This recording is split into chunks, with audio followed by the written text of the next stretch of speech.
traveled to the grove to speak with the pale tree about the vision I saw of the eternal alchemy. It is a peculiar thing, speaking to a tree. I was pleased it used an avatar to communicate, though. Otherwise I would not have known where to look. Unfortunately, the pale tree was no help whatsoever when it came to deciphering the vision I had within Omad's machine. She... The tree did seem very interested in Mordremoth, however. We discussed its recent activities and decided a summit of the world's leaders was needed to organize the fight against the dragon. While the others returned to their homelands to rally support, I headed to the Iron Marches in response to a letter from Timey. Mordremoth's influence was continuing to spread.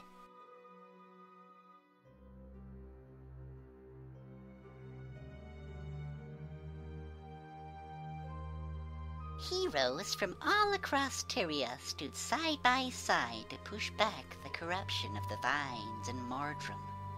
I found a flamethrower, which I put to surprisingly good use. After finding myself trapped and subsequently released, we held the minions of Mordremoth at bay long enough for me to conduct some quick research and collect a few samples for further study. It appears these creatures are an amalgamation of both flora and fauna. This poor thing may once have been an ordinary wolf before it was corrupted. It gives me the chills. I met up with Tiny to share what I had learned and assisted her in the completion of her waypoint recalibration device. It is a work of genius. The device actually modulates the resonating frequency of the waypoints. Can you believe it? Now that is something worthy of the SNAF prize. A representative from the Arcane Council, Councillor Flunt, refuses to attend the summit unless we prove the device actually works. Has he even considered how vast the waypoint network is?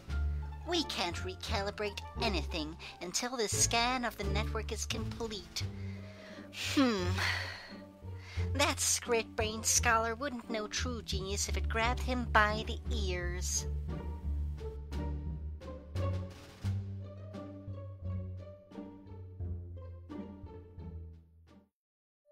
I would have happily stayed to help further with the waypoint device, but I had to go to Holbrack. Apparently, Flunt wasn't the only one with stipulations concerning attendance at the summit.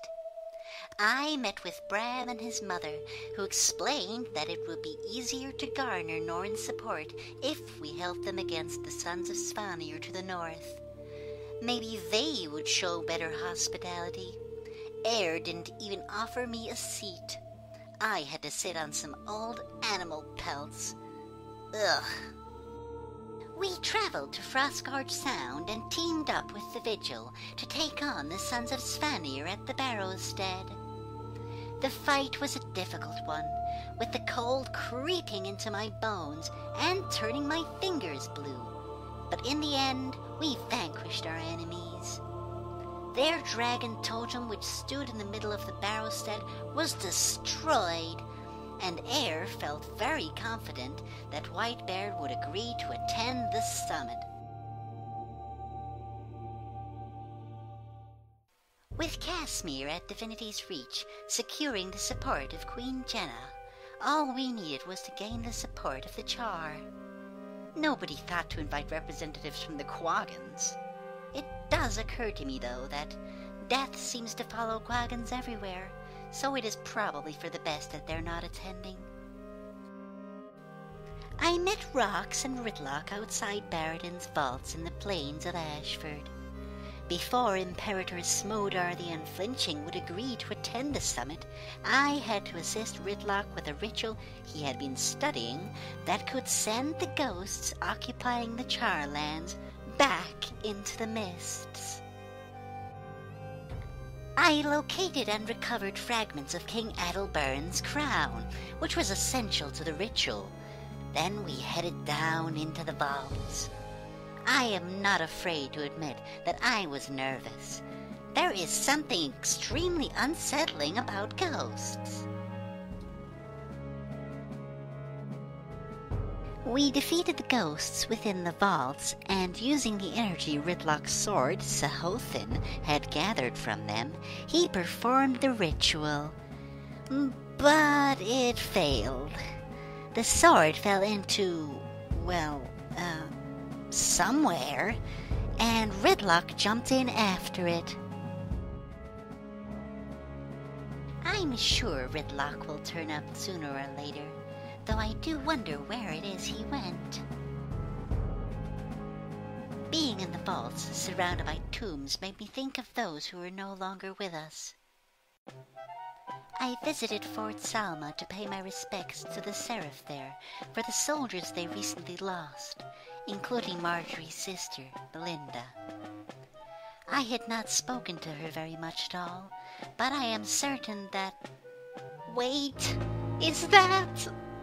No! They're everywhere!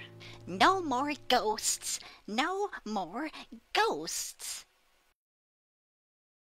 Eexcelsior!